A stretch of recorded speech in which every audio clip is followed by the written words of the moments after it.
ئێرە پرزگەی کەناڵی ئاسمانی پەیامە لەگەڵ دروستبوونی کەناڵەکە لە 1 ساڵی 2008 ڕۆژانە دەیان کەس لە بێکەس و بێباوک و بێدەرەتان ڕوویان لە کەناڵەکە دەکرد بۆ مەبەستەی کە هاوکاری بکرێن. لێرەوە بیرۆکەیەک هاتەکایە بۆ مەبەستی هاوکاریکردنی ئەو کەسانە. سەرنجام بەرنامەی بەخشین دروست بوو کە ئێستاکە ماوەی 11 ساڵە بەرنامەکە باوکە بێ بۆ باوکان لانە و خانەیە بۆ هەژاران و نەداران. کەناڵی ئاسمانی پەیام لە یەکەم ساتی دەستپێکردنی پەخشەکەیەوە وەک میدیایەکی بەرپرسیار بەردەوام لە نوێگەری و تێپەڕاندنی چوارچێوە کلاسیکیەکاندا بووە. لەو چوارچێوەیەدا و لەو کاتی کە کەمتر لە ساڵێک بە سەرپەخشی کەناڵەکەدا تێنەپەڕێ بوو وەک داهێنانێکی نوێ لە میدیای کوردی و هەنگاوێکی بێپێشینە بەرنامەی بەخشینی بە ئامانجی هاوکاری هەژاران و نەدارانی کوردستان دەست پێ کرد. گەر لەم خاکە بارانی مەحەبەت و هاوکاری و دەستگیرۆیی هەژاران و نەداران نەبارێ ئیدی چمانایەکەی بۆشیان. لە هەرێمێکی 5 ملیۆنی کاسرخان و ژێرخانەکەی داهاتە بەڵام بەهۆی نەبوونی دادگەری و ویژدان لە لای دەسەڵاتدارانەکەی دەیان هەزار کەس بەدەست هەژارێکی تاقەت فڕووکێنەوە دەناڵێن و جاری وا هەیە بە چەند ڕۆژێک پارویەک نانیان دەست ناکەوێت بیخۆن.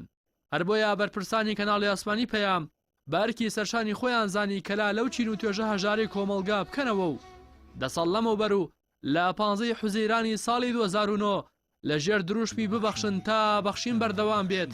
یەکەم بەرنامەی بەخشین دەستی پێکرد.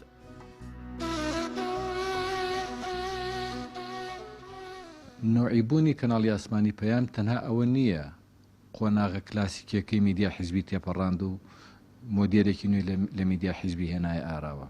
تەنانەت لە بابەت و ناوەڕۆکی بەرنامەکانی شیا گۆڕانکارێکی واقعی هێنایە ئاراوە ئەگەر تەنها دڵنەخۆشەکان ئەو حەقیقەتە نابێنن.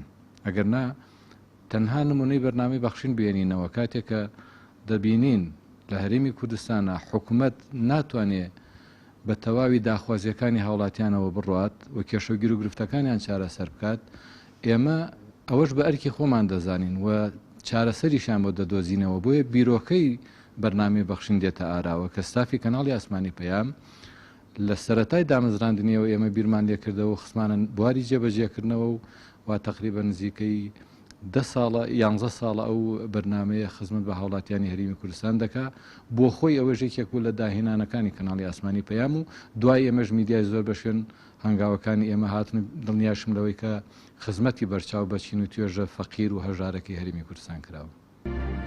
10 ساڵە بەخشین کوچە بە کوچە و ماڵ بە ماڵ دەگەڕێت. بەخشین بوو بە باوکی بێ باوکان بوو بە سایە و سێبەر بۆ بێلانەکان. بەخشین 10 ساڵە فرمێسک و گریان بۆ دڵخۆشی و پێکەنین دەگۆڕێت. لە هەموو بەرنمەیەکدا فرمێسکی پێشەشکار و تیمی بەخشین تێکەڵ بە فرمێسک و ئێشوژانی ماڵە هەژارەکان دەبوو. ئەوان دەشتنە هەرماڵێک و گریان و خەمیان دەبینن بەڵێن دەدەن کە ئەو خەم و ئێشوژانە بە خۆشی بگۆڕن.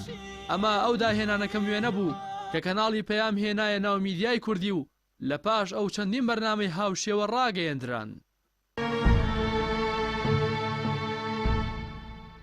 لێرەدا مشتێک لە خەرمانی خزمەتەکانی بەخشین لە 10 ساڵی ڕابردوو دەخەینە ڕوو. دروستکردنی 137 خان و بابڕی زیاتر لە 8 ملیار و 9 ملیۆن دینار.